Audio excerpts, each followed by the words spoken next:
Assalamualaikum warahmatullahi wabarakatuh.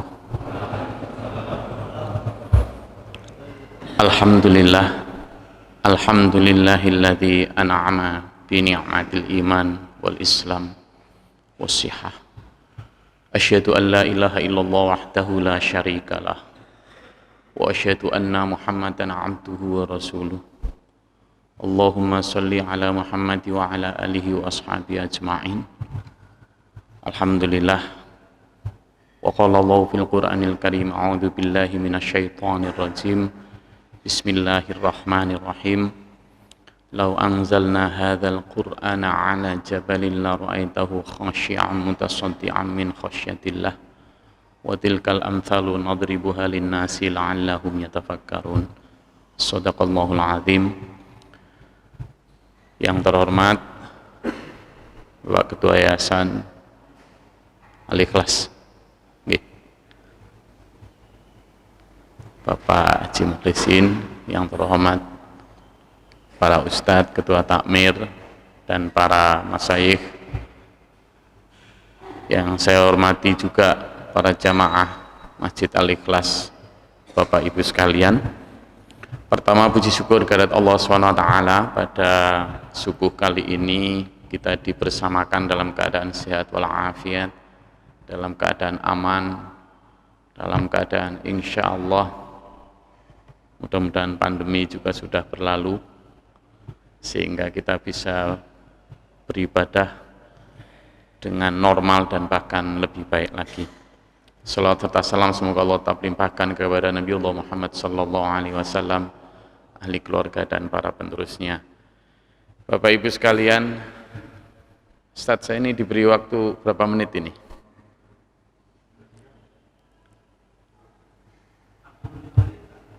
Termasuk tanya jawabnya? Oke. Saya terus terang memang diminta Pak Mukhlisin itu sejak sekitar mungkin 1,5 bulan yang lalu, karena sudah lama sehingga beberapa agenda harus saya skip untuk ini. Dan kemarin saya masih ingat tanggal 14 saya harus ke sini. Nah, kebetulan Tebu Ireng juga minta saya untuk bedah majalah, sehingga waktunya kapan Gus? Oh, saya tanggal 14 ke Al-Ikhlas. Oh, kalau gitu kami menyesuaikan saja Gus. Oh ya, harus disesuaikan dengan Al-Ikhlas itu. Alhamdulillah, tadi saya jam 2:30 nyampe sini dan senang lihat masjid ini. Kalau tema kajiannya tauhid, maka masjid menjadi pilar utama tauhid, di mana kita sujud, di mana kita benar-benar menebalkan ketauhidan kita. Pertanyaan saya sekarang, Ibu Bapak sekalian, kalau kita bicara tauhid, tentu kita bicara tentang seberapa kenal, seberapa dekat kita dengan Allah. Begitu. Kira-kira kalau saya tanya, saya kemarin ada sebuah majelis saya dari Bali. Kemarin ada sebuah majelis yang datang untuk kajian gitu. Saya bilang, Bapak Ibu sekalian ini mau kajian atau mau cuma sekedar basa-basi atau cuma mau sekedar dengar saya hahaha, saya bilang gitu. Kajian Gus, kalau kajian maka mindset pertama yang harus dibawa adalah Ibu merasa bahwa sakit dan saya dokternya. Sehingga nanti ketika saya tanya penyakitnya apa, ibu-ibu jujur sehingga nanti diagnosanya itu benar. Misalnya saya tanya, udah rajin sholat? Jangan bilang rajin kalau memang belum rajin. Itu. Maka saya menganggap kajian ini juga sama. Kalau kita bicara kajian tauhid, kita bicara tentang bagaimana kita mengenal Allah secara mendekat dan mendasar. Bapak Ibu sekalian, sudah kenal Allah atau belum? Kira-kira? Kira-kira sudah merasa kenal Allah atau belum, Bapak Ibu? Sudah nggih? Alhamdulillah. Coba kita cek ya. Jadi, maaf saya ambil air. Kalau kita mengenal Allah itu harus mulai dari kita mengenal diri kita, Ibu Bapak sekalian. Saya teteskan air ini nggih. Dari setetes air mani inilah, spermatozoa kalau dalam biologinya. Dari setetes air mani inilah Bapak Ibu, yang keluar dari tulang sulbi laki-laki, masuk ke rahim ibu, di rahim ibu selama 9 bulan. Di sana, selama 9 bulan, kita tidak tahu apa-apa, ibu bapak kita juga tidak tahu apa-apa. Lalu selama 9 bulan ada proses engineering canggih di dalam rahim ibu itu. Loh, air sperma yang sama warnanya, yang baunya sama, ketika lahir di Jerman dia putih, bule sampean. Ketika lahir di Afrika dia hitam legam. Ketika lahir di Perak warnanya apa, Pak? Coklat gitu. Ketika lahir di Jerman, mancung dia. Ketika lahir di Afrika, mekrok. Ketika lahir di Perak, mancung tapi ke dalam. Ya kan? Loh, padahal dari sperma yang sama. Berarti kecanggihan Allah ini yang harus kita sadari bahwa kita itu berasal dari Allah, bukan dari ibu bapak kita. Bapak Ibu sekalian, dari maaf ini nanti agak basah. Dari tetes air mani ini, kalau ini menetes di jalan, kira-kira ada yang menghormati? Tidak ada. Tapi begitu, saya pernah kerja di sebuah perusahaan asing. Posisi saya sampai regional office director. Tapi ketika jadi direktur, ketika ada bintang di pundak, ketika ada jabatan gubernur, presiden, sekjen PBB atau apapun, kok kemudian kita nggak mau diremehkan? Padahal ketika kita awalnya ada di tetes air mani. Nah ini makanya dalam surat Yasin kita ditebar sama Allah. A'udzubillahi minasyaitonirrajim. Alam yaral insanu anna khalaqnahu min nutfatin fa idza huwa khasimun mubin. Manusia nggak melihat dari state apa dia diciptakan, dari nutfah. Kok kemudian sekarang bisa menantang aku, kata Allah.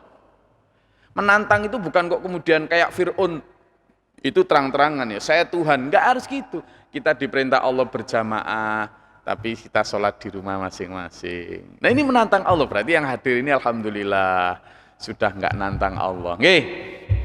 Semoga rahmat untuk seluruh jamaah masjid Al-Ikhlas ini. Menantang Allah. Nah ini makanya pengenalan kita kepada Allah harus dimulai dari kesadaran bahwa kita itu adalah dari Allah. Bapak Ibu sekalian, air, udara, tanaman, binatang, ternak, tumbuh-tumbuhan, semua dari Allah, milik Allah. Tapi Allah sebagai pemilik barang, kadang kita lupakan gitu loh. Ibaratnya kita ini seneng sama istri kita, suami kita, tapi kita ini tidak hormat, tidak sayang sama mertua. Harusnya ya sayang sama istri, tapi juga sayang sama mertua. Kita sayangi, kita rebut, cintai barang-barang benda-benda milik Allah itu, tapi Allah sebagai pemilik barang, ya yuk kita cintai. Saya membawa perumpamaan sederhana. Coba. Ini balik.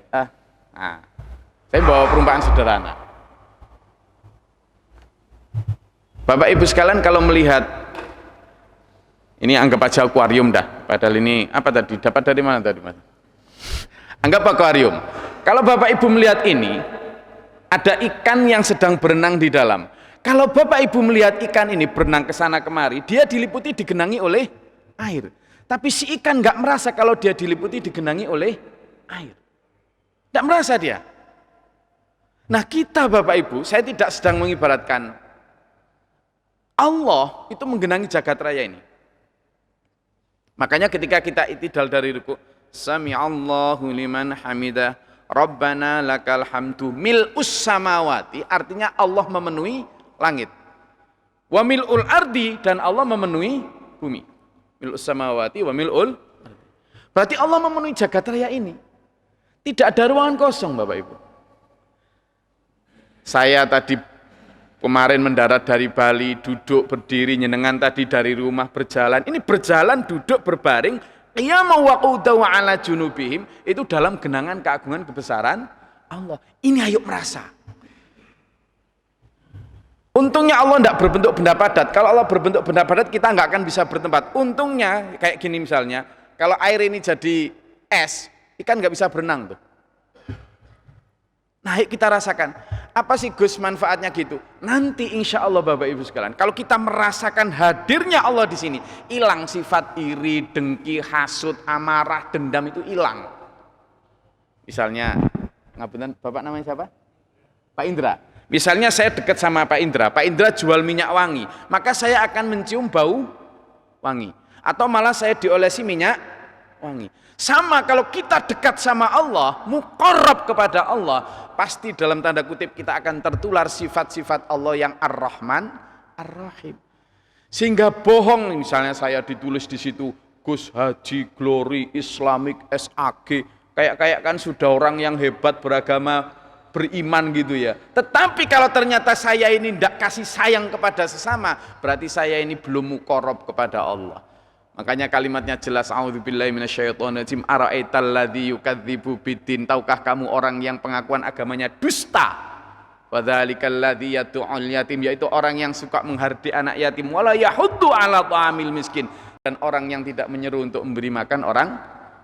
Fa'ilul lil musallin, celaka salatnya loh. Salat loh Bapak Ibu dianggap celaka kalau ternyata alladzina hum an salatihim sahun alladzina hum yura'un.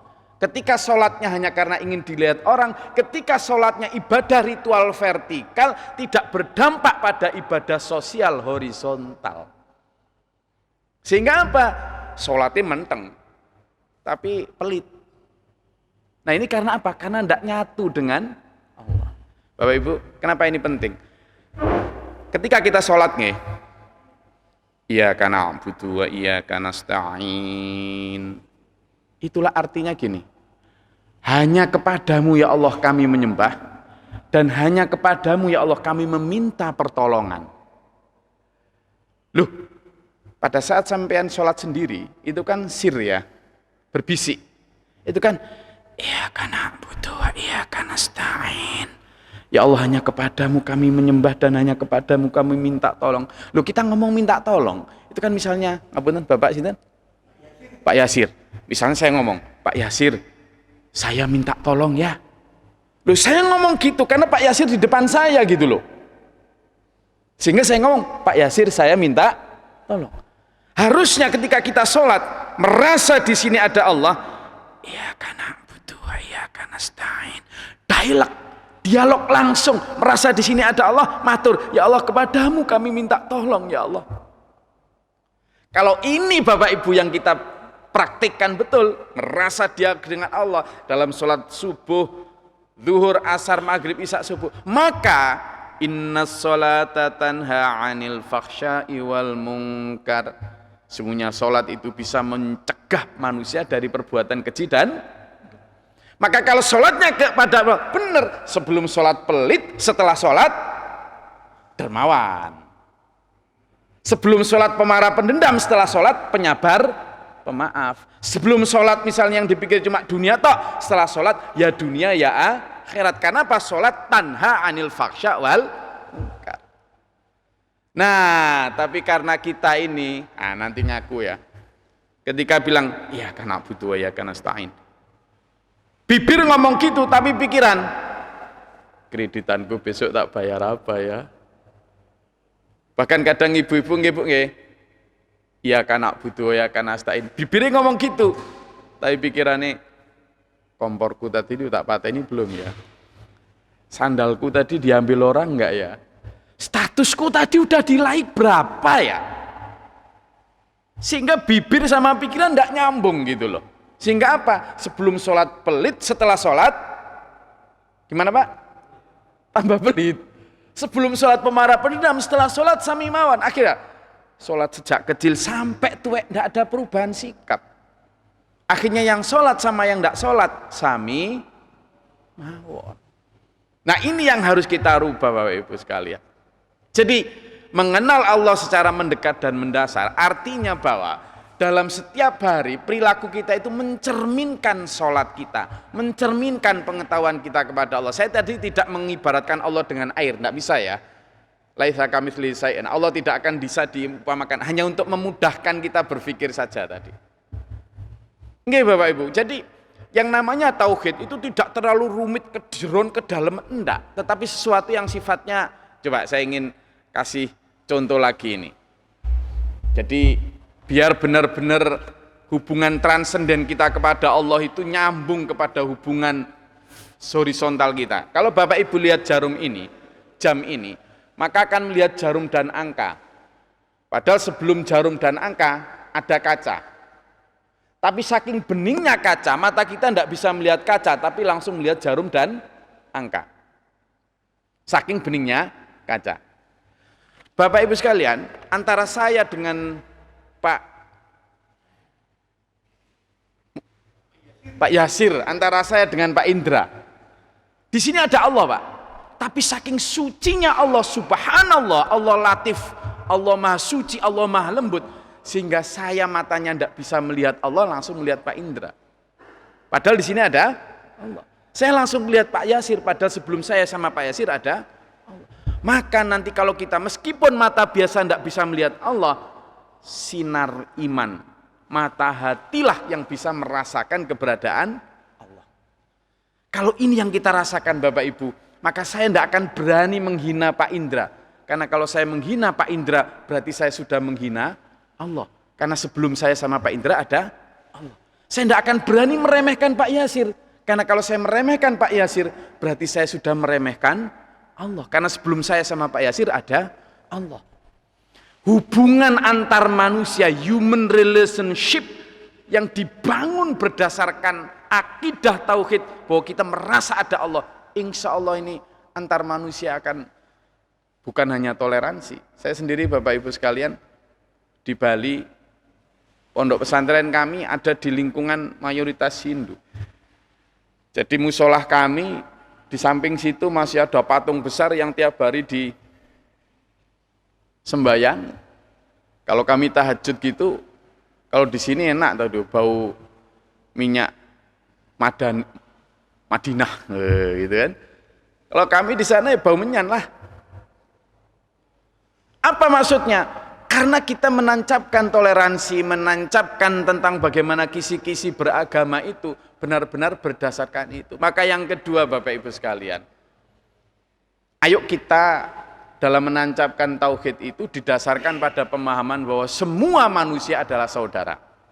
Semua manusia adalah saudara.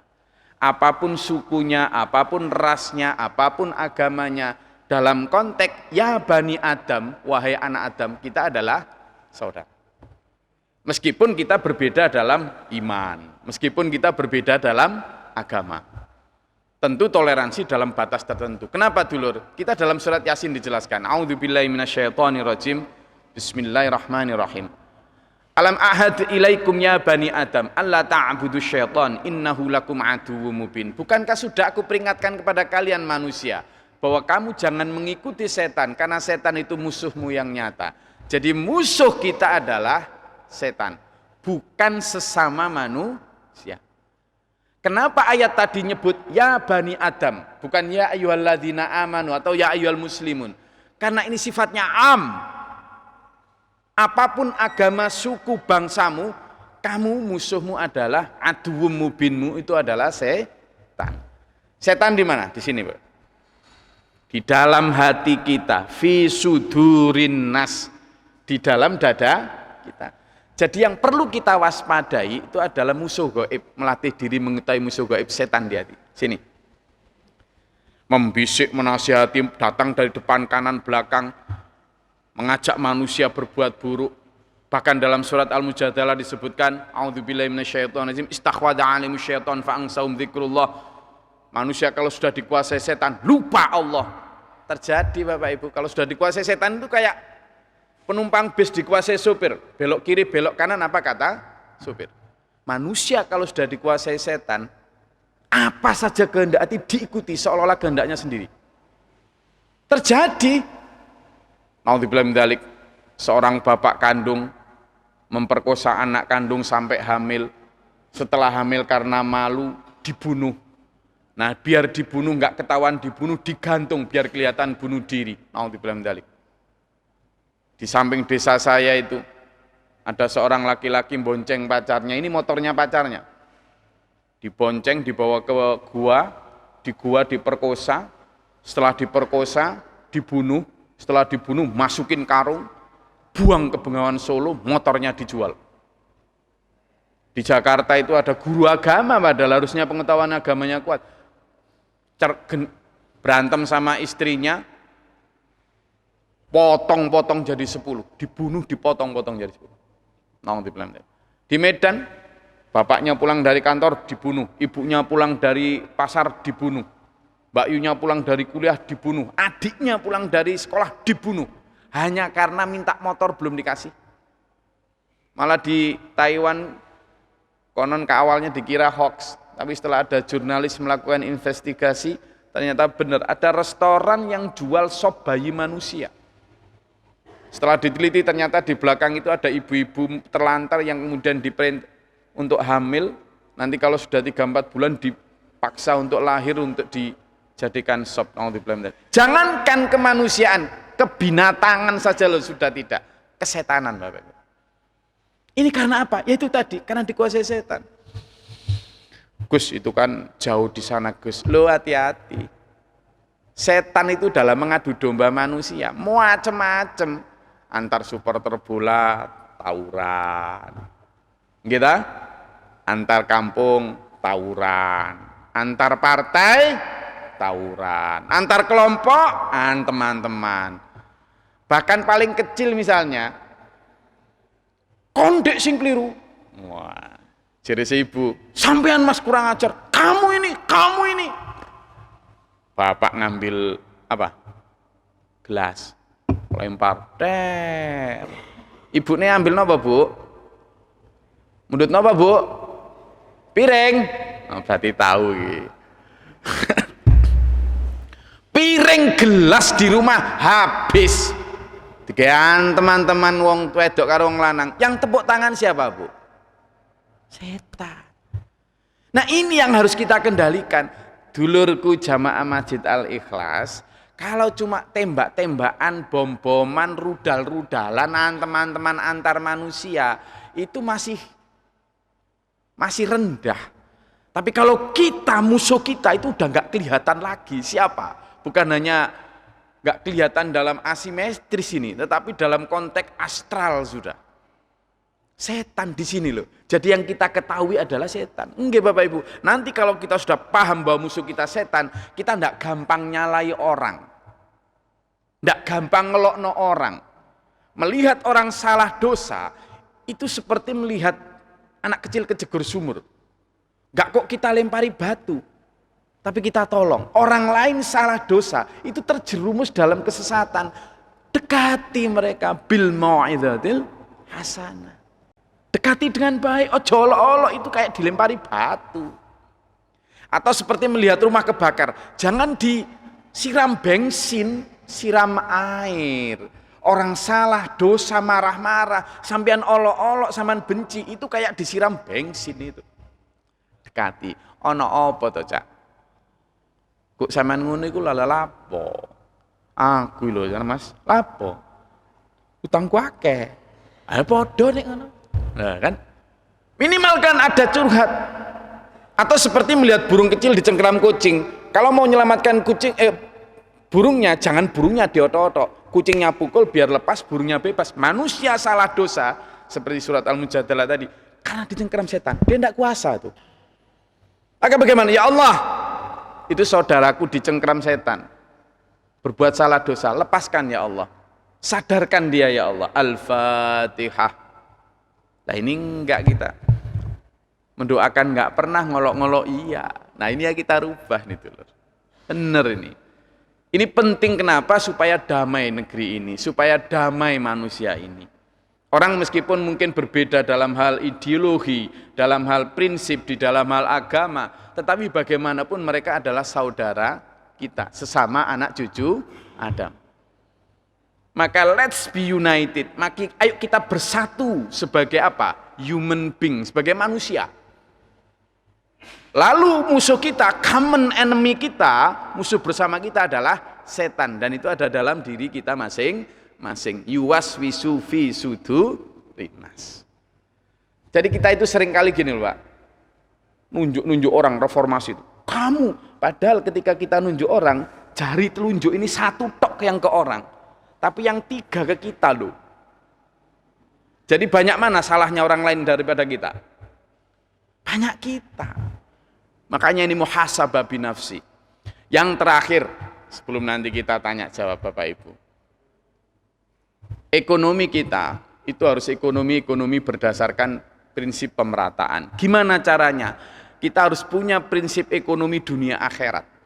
Maka saya ajak sama untuk menanamkan keyakinan dunia akhirat. Dunia akhirat itu Bapak Ibu satu paket. Ada dunia, ada akhirat. Ada siang, ada malam, ada perempuan, ada laki-laki. Ya, ada tinggi, ada pendek, ada sehat, ada sakit, ada hidup, ada mati, ada dunia, ada akhirat. Satu paket. Coba Mas Adi, saya ingin bawa filosofi ini. Jadi, ya rahmatullah. Filosofi pisang Bapak Ibu, dunia akhirat.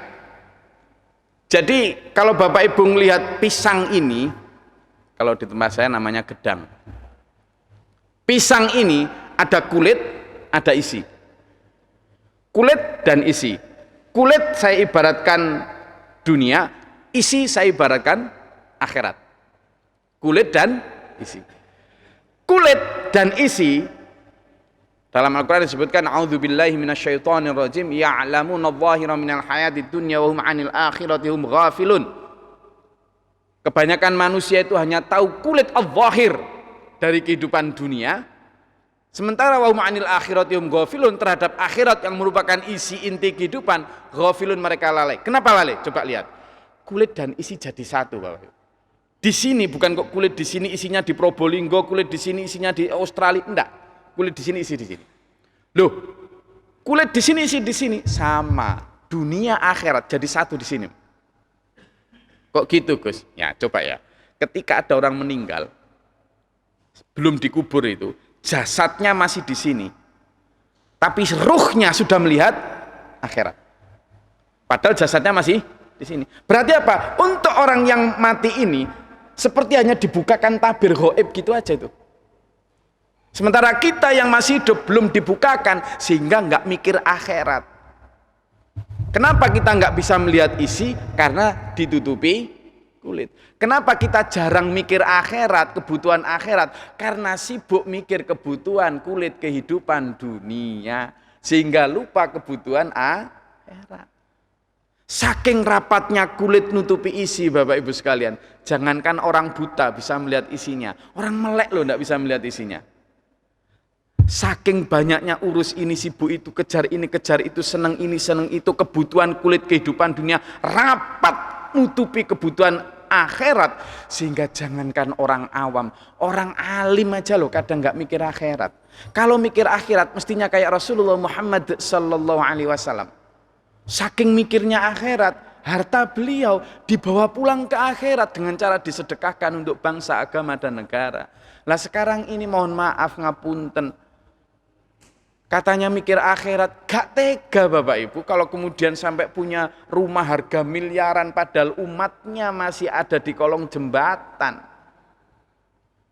Gak akan tega kalau mikir akhirat punya mobil harga ratusan miliaran rupiah padahal umatnya banyak yang bahkan berobat saja tidak mampu. Kalau mikir akhirat, gini caranya. Mikir dunia, mikir akhirat. Oh, aku punya uang 1 M. Mau bikin rumah harga 1 M, stop. Harga 500 juta saja. Yang 500 juta untuk bikin rumah akhirat. Pakai untuk bikin pengembangan SMA Al-Ikhlas. Loh itu rumah kita akhirat. Mau punya uang 500 juta, mau beli mobil terbaru di harga 500 juta, stop. Harga yang 200 juta saja. Yang 300 juta untuk beli mobil akhirat. Beli lagi. Sudah ada ambulan untuk Al-Ikhlas, Pak ya? Yayasan Al-Ikhlas sudah ada ambulan untuk bersama? Beli mobil akhirat dengan cara punya ambulan untuk Yayasan Al-Ikhlas. Itu adalah mobil kita akhirat. Punya uang 250.000 misalnya. Mau beli 1 piring harga 250.000 sekali makan. Stop. Beli yang 50.000 saja kenyang-kenyang. Yang 200.000 untuk makan kita di akhirat. Wa yut'imuna ta'ama la hubbi miskina wa yatima wa asira. berikan makan kepada orang-orang miskin, orang-orang yang terlantar, orang-orang yang dalam tahanan. Itu makan kita di akhirat. Sehingga balancing of life, keseimbangan hidup adalah ketika kita mikir dunia, mikir akhirat. Mikir dunia, mikir akhirat. Inna fid dunya wal akhirah. Bapak Ibu, kulit penting, isi juga penting. Kulit penting, orang Perak kalau makan gedang isinya apa isinya? Isinya apa kulitnya? Isi nggak? Saya sama. Tapi meskipun kulit tetap penting loh untuk menutupi isi agar tertutup, agar terjaga kebersihannya. Kulit penting, isi juga penting, dunia juga penting Bapak Ibu. Kita tidak bisa ke akhirat kecuali lewat dunia. Kita nyari sangu akhirat juga lewat dunia. Dunia penting. Tetapi sepenting-penting dunia, sepenting-penting kulit, tetap yang dimakan isi. Sepenting-penting dunia, tetap penting akhirat. Karena kalaupun di dunia kita penting, paling 70-80 tahun. Di akhirat selamanya. Maka gimana dulur? Ayo kita mikir, kalau mau tahu isinya, buka kulitnya. Kalau mau mikirin akhirat, kurangi kenikmatan dunia. Kenikmatan tidur dikurangi dengan tahajud. Kenikmatan makan dikurangi dengan puasa. Kenikmatan harta dikurangi dengan sedekah. Bapak Ibu, orang transmigrasi dari Jawa ke Sumatera itu dulu sudah dijamin pemerintah sangunya, rumahnya, tiap orang dikasih 2 hektar, bahkan di sana bekal selama 2 tahun itu loh dijamin sama pemerintah. Gitu kadang bagi yang berangkat transmigrasi itu masih khawatir kurang, tanah di desa asal dijual untuk sangu tambahan. Ini saya kasih contoh. Saya Bapak Ibu Masjid Al-Ikhlas ini semuanya akan transmigrasi ke akhirat. Tidak ada ketua takmir atau ketua yayasan atau kiai yang jamin, orang Al-Ikhlas, sudah kamu kalau ke akhirat tidak usah mikir sangu, tak jamin semua. Tidak ada atau yang begitu. Tapi kok kita nggak khawatir kurang? Padahal orang tadi pindah pulau saja khawatir kurang meskipun sih dijamin. Lah kita pindah alam kok nggak khawatir kurang? Kita membanggakan sholatnya, padahal sholatnya tadi mikir hal lain-lain tadi. Bapak Ibu, saya kasih contoh lagi. Dulu saya haji itu tahun 2006, waktu itu masih PNH itu sekitar 27-an juta lah. Yang biasa, yang plus waktu itu sudah 80. Sekarang ini ONH haji itu sekitar berapa? 40-an juta ya. 40 juta hanya untuk 40 hari. Saya tidak bicara ibadahnya, saya bicara transportasinya. Orang transportasi untuk dari Indonesia ke Arab hanya untuk 40 hari dan akomodasi, harganya 40 juta, biayanya 40 juta. Sekarang saya pakai analogi, kita mau ke akhirat itu berapa hari? Selamanya Pak Yasir. Lah selamanya sudah adakah sangu yang kita sedekahkan 40 juta? Kadang kotak amal lewat gitu aja di depan kita itu yang kita masukkan bunyinya gimana Pak? Kelutik. Kelutik.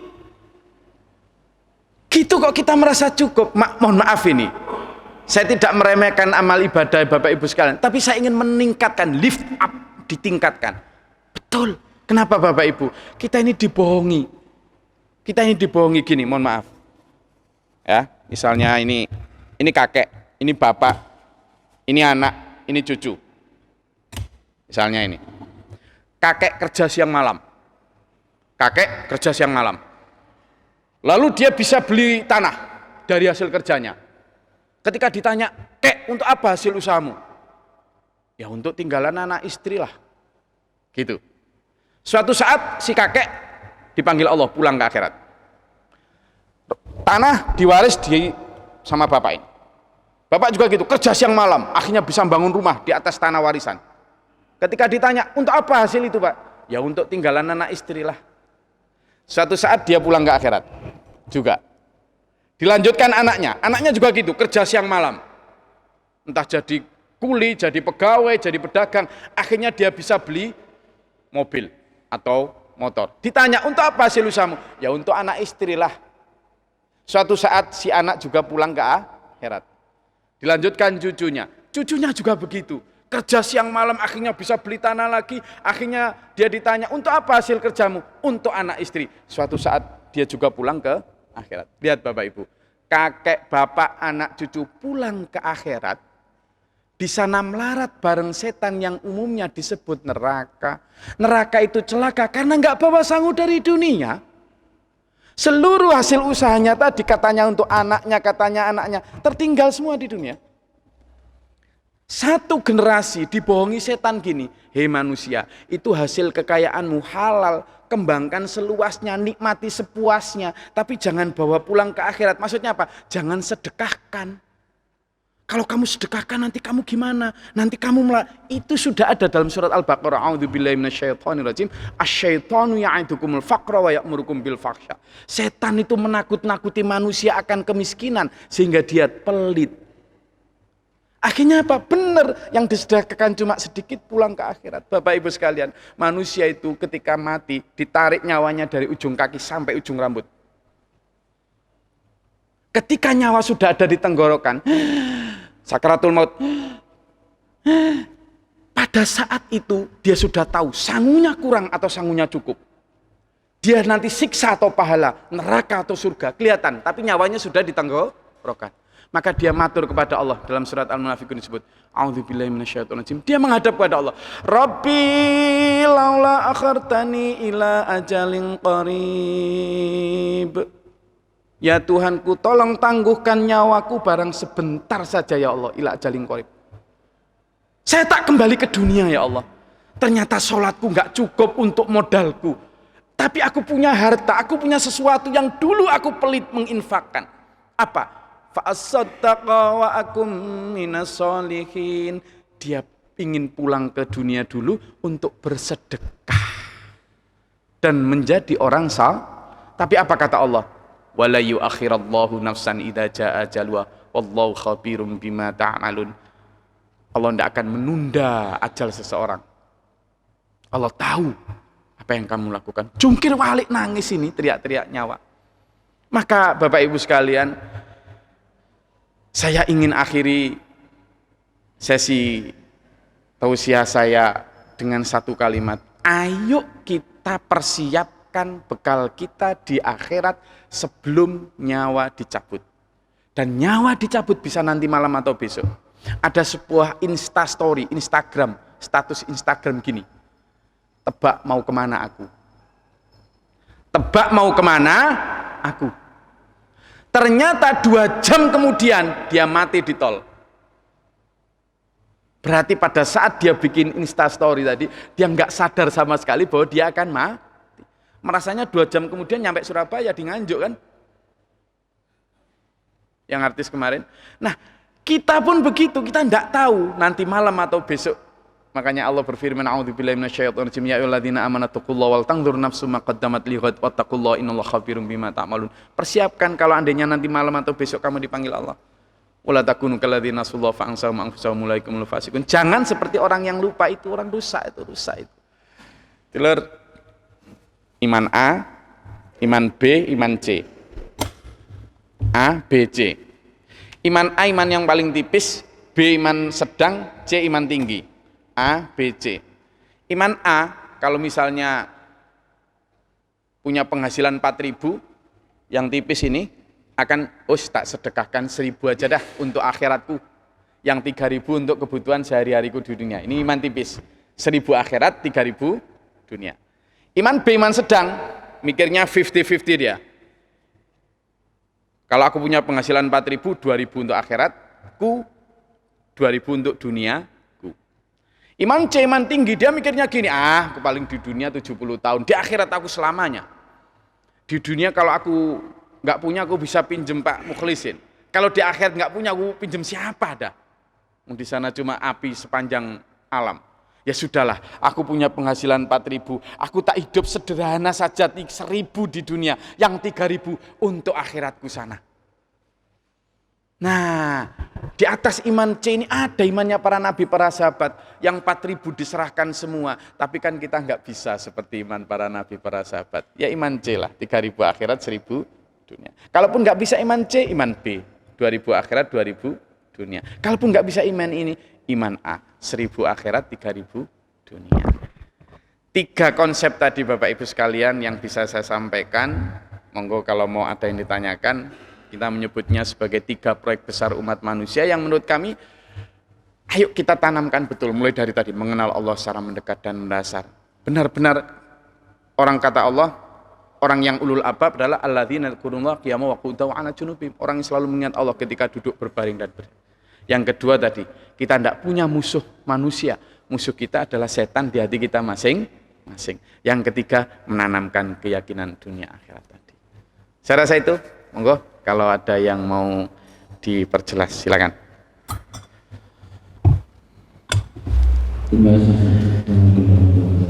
Waalaikumsalam warahmatullahi wabarakatuh. Kalau kita sebagai anak dari orang tua, kalau kita misalkan mendapati sikap orang tua yang misalkan pelit seperti yang sudah dijelaskan tadi, ketika orang tua meninggal, tentunya meninggalkan waris. Nah, kalau anak yang menerima waris tadi menyadari kondisi seperti itu, sehingga waris tadi diberikan untuk wakafnya orang tuanya negara, mengingat anaknya sudah merasa mampu untuk tidak terima waris sehingga dikembalikan. Sejauh mana manfaatnya untuk orang tua yang pelit tadi? Terima kasih. Waalaikumsalam warahmatullahi wabarakatuh. Bapak siapa Pak?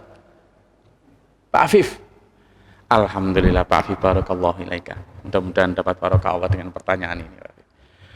Pas banget.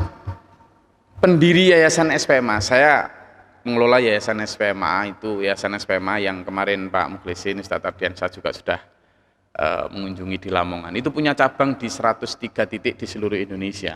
Ada di hampir 20 provinsi. Saya megang Bali.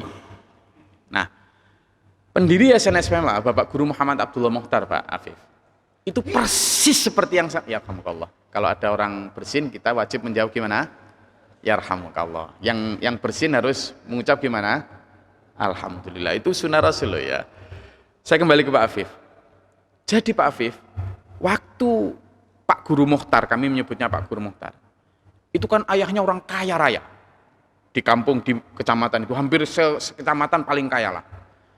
Lah pada saat hendak meninggal, itu dipanggil Pak Mukhtar ini, Pak Guru Mukhtar. Mukhtar, iki bondo, iki harta, bagin bersama saudara-saudaramu. Gitu. Apa jawab Pak Guru Mukhtar? Pak, yang bagiannya saudara-saudaraku terserah mereka. Tapi yang kalau Bapak mau ngasih aku entah berapa hektar, Pak, itu adalah hasil kerja Bapak sepanjang hidup sejak kecil sampai tua. Bawa pulang ke akhirat, Pak, biar Bapak punya hasil hidup. Kalau kami Pak, saya bersama anak istri, insya Allah doakan saja, nanti dicukupi oleh Allah. Kalau Bapak di sana kurang, mau cari kemana Pak? Bawa pulang ke akhirat Pak. Maksudnya Peter, sedekahkan, wakafkan untuk agama, itu nanti untuk rumah Pak di akhirat. Saya tidak usah diwarisi. Akhirnya betul Pak Wafif dan dulur semua, harta yang sekian hektar, sekian rumah segala macam, sekarang dipakai Yayasan SPMA di satu. Ada kerbau apa segala macam. Lah inilah yang disebut anak soleh. Anak soleh itu adalah anak yang memikirkan orang tuanya. Seperti yang sampaikan Pak Afif tadi. Bukan malah meminta warisan orang tua. Kadang bahkan orang tua ketika masih hidup aja kalau bisa sudah diambil warisannya. Duh. Anak yang soleh itu anak yang justru berbakti, ingin membalas kedua orang tua dengan cara apa? Jangankan harta orang tua, harta sendiri aja loh kalau bisa untuk menebus kebaikan orang tua, itu disanggukan untuk orang tua. Jadi Pak Mukhif, itu akan luar biasa punya dampak terhadap sangunya orang tua di akhirat. Ingat loh ya, orang tua itu di akhirat ketika dikubur, sangat yang ditunggu adalah doa dan bekal sangu, tambahan sangu dari orang-orang yang masih hidup, terutama anak-anaknya. Jadi kalau ada yang seperti disampaikan Pak Afif tadi, itu luar biasa. Ya seperti itu patron teladan yang baik. Jadi kita bicara tentang anak soleh itu bukan hanya bicara tentang anak yang pinter ngaji saja. Lah gimana buat apa ngaji aja lafalnya, tapi kalau kemudian terhadap orang tua kayak gitu. Jadi insya Allah itu akan menghapus kepelitan orang tua pada saat hidup. Kenapa? Karena ya itu tadi, pelit kan ketika hidup Pak, tidak sadar bahwa pelitnya itu akan membuat dia nanti kekurangan sangu. Maka kemudian anak kita menebus itu sebagai balas budi kita dengan cara begitu. Itu akan luar biasa. Dan harusnya memang begitu Bapak Ibu, kita ini kan seperti TKI TKW. TKI TKW di Malaysia, saya ketemu sendiri itu di sana. Mereka itu hidup itu ya paling di petak-petak sempit gitu aja. Hasil kerjanya dinikmati saja sekedarnya di sana, tapi sebagian besar dikirim ke Indonesia. Kenapa? Karena dia sadar bahwa Malaysia atau Taiwan atau Arab itu hanya tempat kerja, tempat yang akan dia tinggali selamanya sampai mati adalah di Indonesia. Maka dia hasil kerjanya dinikmati sebagian aja, sebagian besar dikirim ke Indonesia. Itu contoh, Bapak Ibu, ad-dunya mazra'atul akhirah. Kita ini di dunia ini hanya sebenarnya TKI TKW. Kampung halaman kita itu akhirat. Wa ma hadhil hayatud dunya, a'udzubillahi minasyaitonir rajim. Allah berfirman, "Wa ma hadhil hayatud dunya illa la'ibun wa lahun. Wa darul akhirati la yalhayana wa kanu ya'lamun." Dunia ini enggak kehidupan kecuali sendagurau permainan. Kampung akhirat selamanya itu yang di akhirat. Lah kita kalau benar-benar itu TKI TKW di dunia, kerja apapun, hasil kerja kita nikmati sekedarnya lah di dunia. Rumah asal enggak kehujanan kepanasan cukup wis.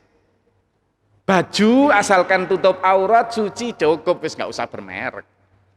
Makan asalkan sehat cukup. Lah selebihnya, ayo kita kirim sebanyak-banyaknya untuk rumah di akhirat yang akan kita tempati selamanya. Makanya Rasulullah Muhammad Sallallahu Alaihi Wasallam rumahnya sederhana, tunggangannya sederhana, bajunya sederhana, para sahabat sederhana. Kalau kita memang ahlus sunnah wal jamaah, kita ini jamak sunnah para nabi dan para sahabat, harusnya itu.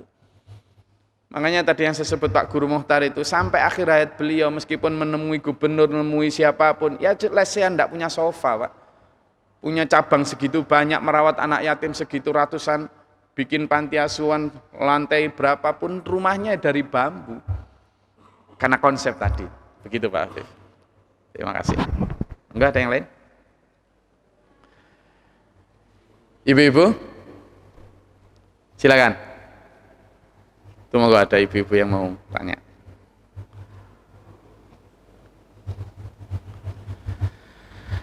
Allah, alhamdulillah.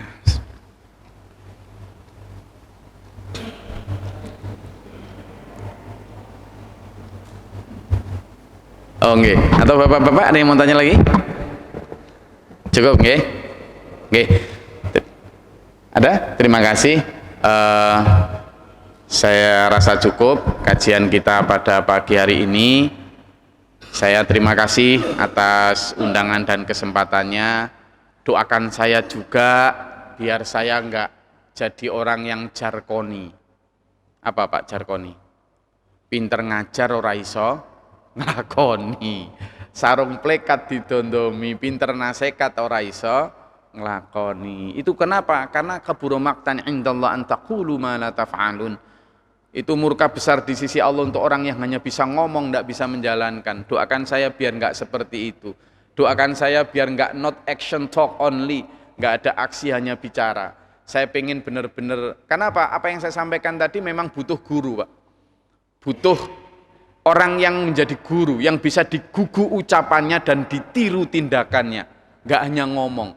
Saya sering ditanya, lah gurunya Gus Glory siapa? Guru saya ayah saya sendiri, Pak Guru Muhtar tadi yang saya sebut tadi. Karena beliau sebelum mengajarkan itu melakukan dulu itu. Sehingga apa Bapak Ibu? Supaya kita enggak menjadi orang-orang yang merasa kenal Allah tapi sebenarnya belum kenal Allah. Misalnya aja ya di satu desa Sumbersari misalnya, kalau ada di jam 11:30 panggilan, hei penduduk Sumbersari silakan datang ke balai desa, akan ada pembagian sembako 10 kg beras, 1 kg minyak, 1 kg gula, 11:30 siang. Lalu 11:30 siang juga ada panggilan, Hei penduduk Sumbersari, silakan ke masjid, ada pembagian 27 derajat jamaah sholat duhur, hayya 'alas sholah. Kira-kira orang Sumbersari ke masjid atau ke balai desa, Pak? Kemana, Pak? Ibu-ibu, kira-kira kalau ada panggilan gitu balai desa atau masjid?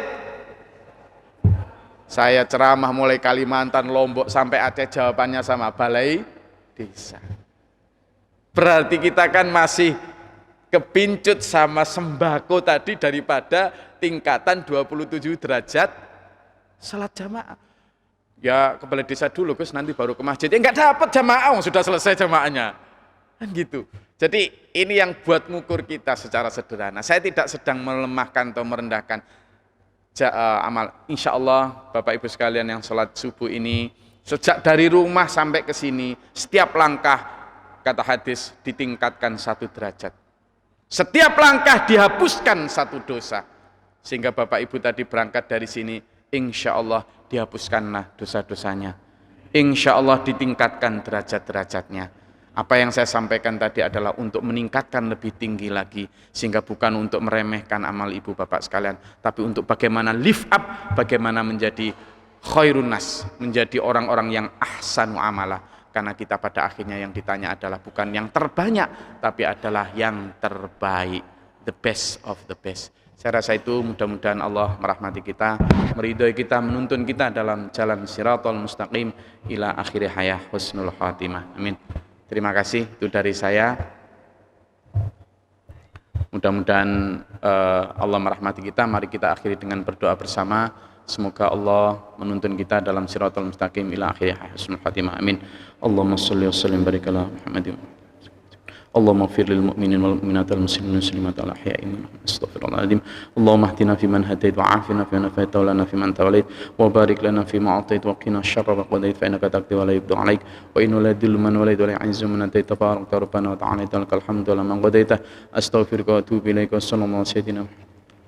اللهم دافع عنا البلاء والوباء وقيد الحاسدين من الجن والشياطين من الكفر ربنا نجنا وإنا نسألنا من الظالمين ربنا ولا تجعلنا في القوم الظالمين اللهم ارفع درجتنا في الدنيا والآخرة حسن الخاتمة ربنا إننا سمعنا مناديا ينادي للإيمان أن آمنوا بربكم فآمنا ربنا فاغفر لنا ذنوبنا وكفر عنا سيئاتنا وتوفنا مع الأبرار ربنا واجعلنا مسلمين لك ومن ذريتنا أمة مسلمة لك وأرنا مناسكنا وتب علينا إنك أنت التواب الرحيم ربنا آتنا في الدنيا حسنة وفي الآخرة حسنة وقنا عذاب النار ربنا تقبل دعاء سبحان ربك رب العزة عما يصفون وسلام على المرسلين الحمد لله رب العالمين والسلام عليكم ورحمة الله وبركاته.